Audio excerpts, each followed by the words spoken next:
السلام عليكم ورحمة الله وبركاته.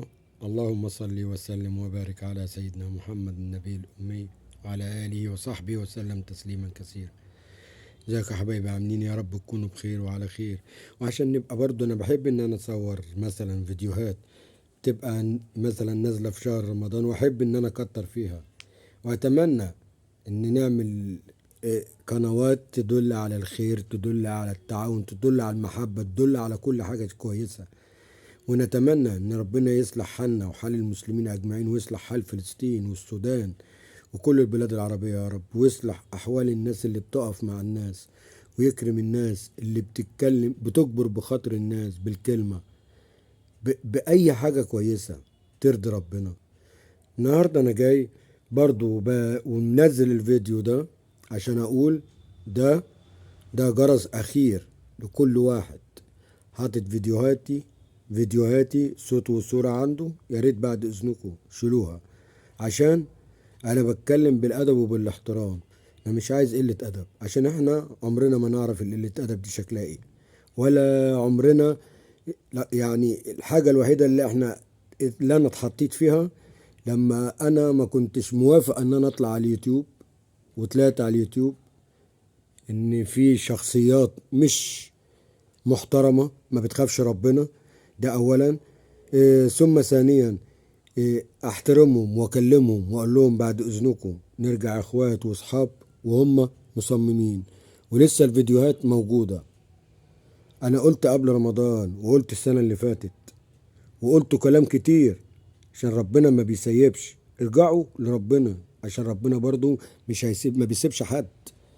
انا بقول لك تاني واخر قرار بقوله لك، عشان لما انا احب ان انا، لو عايز الحاجة دي للناس اللي هم شتمنا، وانا بقول لكم شيلوا الفيديوهات يا شيخ انت والحاجة، يا شيخ انت والحاجة والست زكية، والكلام اللي هي حطاه والبثات اللي موجود. انا بكلمكم بأدب وبذوق، بس بعد كده مش هيبقى فيه مفيش يعني احنا ما نعرفش قلة الأدب، بس ما نتمناش ان يبقى فيه قلة أدب. نتمناش يعني في الأيام الكريمة، وربنا يبلغنا ليلة القدر إن شاء الله. اللهم إنك عفو كريم تحب العفو فاعف عنا. ولو أنت عايز إن أنا أبعت لك الفيديو على الخاص، على الرقم اللي أنت كنت المدام بتاعتك اتصلت عليا، الحاجة اتصلت علينا فيه، هبعت لك على الخاص. أنا بقولها لك أهو، وهبعت لك الفيديو عشان تعرف إن أنا ما بهرجش وما بتكلمش كلام في الهوا. انت قلته كتير كتير كتير كتير، وبتاعت البلاي ستيشن وبتاعت الكابتن، وربنا ظهر الحق، ان ربنا كبير، اسمه المنتقم الجبار، الوهاب الرزاق الفتاح العليم، القابض الخافض الباسط الرافع المعز المذل. وزي ما انت هتعامل ربنا، ربنا هيقف جنبك. ارجع عشان تشوف محتواكم. انتوا كلكم لا مؤاخذة، تكفي بس الناس شافت الدنيا دي، ما تبقاش بقى يعني انت عايز تعرف الناس ان انت عايز لازما ان الاضواء هخليك تلمع. طالما ان انت مش قادر تحترمني يا عم، انا اللي هخليك تلمع تلمع تلمع في البلد وفي الدنيا كلها، ما بين ولادك حتى. انا بكلمكم بادب وبذوق، مش عايز قلة الادب. بعد اذنكم انتوا بتعملوا حاجات ما ترضيش ربنا، ما ترضيش ربنا من الزمن، لدرجة ان في بس عند الست زكية ام الاخلاق، يا بنات، يا ام البنات، لما جه طلع الحيوان اللي انيها اللي عايشة لسه معاه ودلوقتي لغاية دلوقتي وفي الايام المفترجة وعادي، عندي مش مهم، المهم المصاري، والمهم الفلوس، على حساب مين، على صحة مين، على شرف مين، مش مهم. كلكم كده من ايام اختك. تمام. اختك يا مو صباح، لما تطلع تقولي لما شتم مراتي الحلوف اللي انيك اللي انت عايشة معاه، طلعتي قلتي سيبوني انت بتتكلمي عليا، ام سامية بيجيلها كراتين، ام سامية ما بيجيلهاش كراتين، وهتبوظي سمعة مصر، وبتطلع تشحت.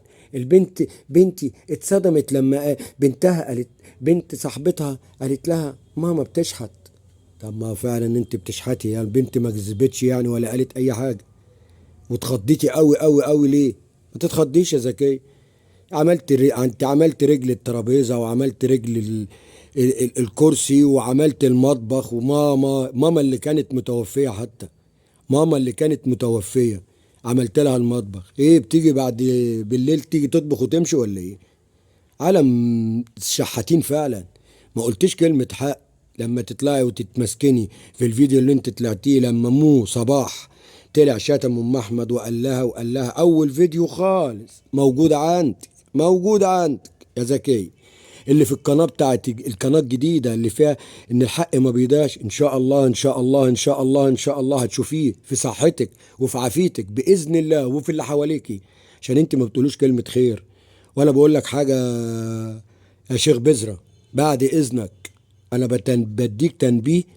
وفي ايام ليلة القدر يعني ارجع للصواب بتاعك، وارجع للحق بتاعك عشان تشتغل براحتك.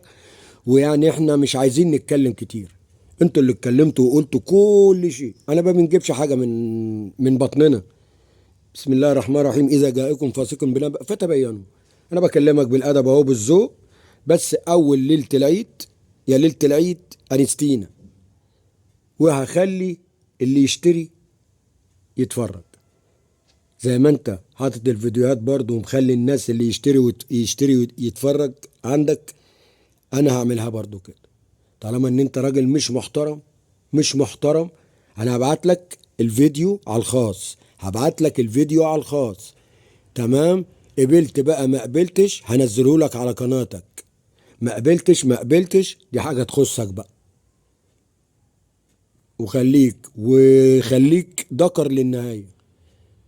انا ما يخصنيش بقى ان انت بتعمل خير، بتبني جامع، ما بترميش ولادك زي ما انت قلت خط ابني خط احمر. انتوا بتتكلموا تقولون ما لا تفعلون. انتوا بس بتطلعوا قدام الناس ان انتوا يعني اهل الهيبة واهل الكرامة واهل الدين والشرف، وانتوا استغفر الله العظيم استغفر الله العظيم. لا يوجد عندكم كده، وانتوا اللي مطلعين الكلام ده مش احنا.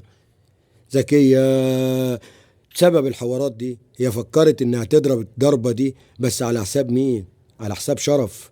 مهما كان الست اللي هي مرات الحاجة اللي هي شتمت مراتي وهي نفسها الحاجة عرفت ان مراتي ام احمد ست الستات وست اللي جابهم كلهم، تمام. تكفي طالعة في الفيديو امبارح منظر اعوذ بالله اعوذ بالله اعوذ بالله، غضب ربنا عليها الحاجة، عشان ان هي ما بتظبطش الروتين بتاعها. عشان عشان ان انتوا مثلا اولادكم بسم الله ما شاء الله الله اكبر حاجة جميلة بيقروا القرآن ويجعلوا في ميزان حسناتك يا حاج، انت والحاجة امهم. بس الحاجات دي لو سمعت اللي عندك انا بديك قرار نهائي. عايز تذيع قول نذيع، مش عايز مش هنذيع.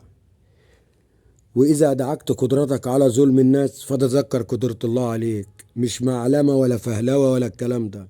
انت عايش في دور ان انت بتقف ورا الكاميرا ورا شاشة اخرك تشتم وتقول كلام، والناس اللي بيتابعوك ولا مؤاخذة برضو دول مش شياطين مش ملايكة. الناس اللي تتابعكوا دول مش ملايكة، أعوذ بالله أعوذ بالله. لما يسمعوا الألفاظ والحاجات القذرة دي لا مؤاخذة ويشاهدوا الحاجات اللي احنا شفناها اللي زكية وزعتها على العالم العربي والأوروبي، تمام. لكن ما يبقاش فيكم مليكوا العيب وتجيبوه فينا احنا. ما يكونش بكم كله ازاز ويا ريته ازاز ايه من المتين ده، ازاز خفيف لو بشوية هوا كده هيكسروه. ما يبقاش يعني ايه، يبقى انت لا مؤاخذة معديك قلة الأدب كلها وتجيبها في الناس. احترم نفسك يا ريت. أنا بقولها لك قرار أخير قرار أخير قرار أخير.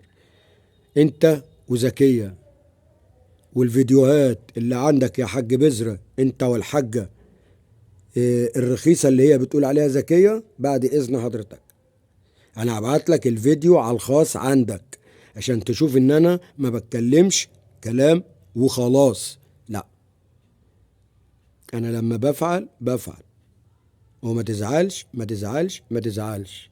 خليك حاطط فيديوهاتي. انا قلت لك ان احنا ربنا جبرنا وسترنا منكم انتوا.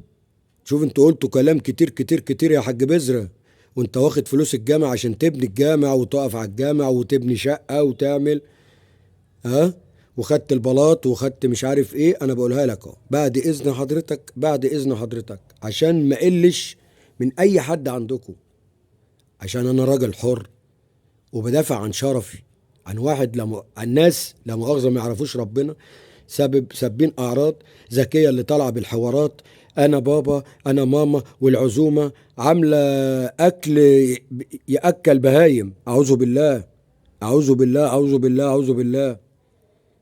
الشيخه زكيه اللي اختها مش لاقيه البامبرز، مش لاقيه ومستلفه من هنا ومن هنا، طالعين يقولوا ان الناس كده. لا انتوا بصراحه بتشرفوا مصر، بصراحه بصراحه بصراحه يا شيخ بذرة، انت وزكيه واختها والناس والحاجه كمان واختك وكلكم واخوك ومرات اخوك كلكم طالعين تشرفوا مصر، بتجوجوا معانا يا جماعه. وبابا ابو سويلم، اوفوا معانا يا جماعه، احنا مستنيين اي رغيف يجي لنا في رمضان، احنا مستنيين وقفكم معاني، اوقفوا معاني ربنا يكرمكم، اوقفوا معاني.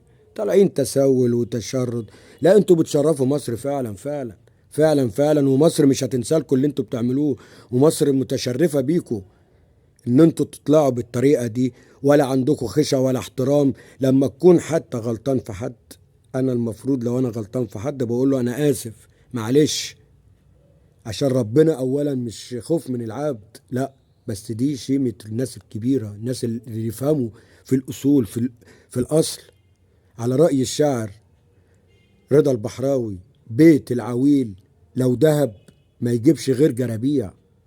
وبلاش عشان ما تزعلوش مني، عشان احنا بنقول ليلة القدر، وما أدراك ما ليلة القدر، ليلة القدر خير من 1000 شهر، تنزلت الملائكة فيها بإذن ربهم من كل أمر، سلاما هي حتى مطلع الفجر. صدق الله العظيم. انا اسف ان انا ما قلتش بسم الله الرحمن الرحيم. يعني احنا بنقول الدين يا جماعه، الدين معامله، الدين معامله، الدين معامله. حب لاخيك كما تحب لنفسك، واعتصموا بحبل الله جميعا ولا تفرقوا، ولا يغضب بعضكم بعض، ايحب احدكم ان ياكل لحم اخيه ميتا فكرهتموه. صدق الله العظيم. بعد اذنكم انا بقول لكم قرار اخير، انا هبعت لك عامه، انا بعت لك الفيديو ده عشان اكلمك واقول لك ان شاء الله ان شاء الله. انا بعت لك الفيديو ده عشان اقول لك انهي الحوار اللي انت حاطه عندك ده بفيديوهاتنا دي، وخليك بكرامتك احسن ما تتقل كرامتك انت وزكية، عشان انتوا والله والله والله انا ما هسيبكم، والله ما هسيبكم. بس انا جيت تنبيه اخير عشان اللي بكلم متابعينا حبايبنا، الناس المحترم اللي بتخاف ربنا، واللي يسيب نفسه كده لا، انا ما بحبش اسيب نفسي كده حد شتمني الشتيمه دي. اه ربنا جبرني منكم، واللي قلتوه كله في مراتي طلع عندكم، وانا مش هتكلم عشان ليلة القدر، عشان ايه؟ حرام حرام حرام. اللهم انك عفو كريم تحب العفو فاعف عنا، اللهم انك عفو كريم تحب العفو فاعف عنا، اللهم انك عفو كريم تحب العفو فاعف عنا. اصلح احوالنا وارزقنا واكرمنا، ويصلح احوال البلاد كلها يا رب العالمين. وكل سنة وانتم طيبين، والسلام عليكم ورحمة الله وبركاته.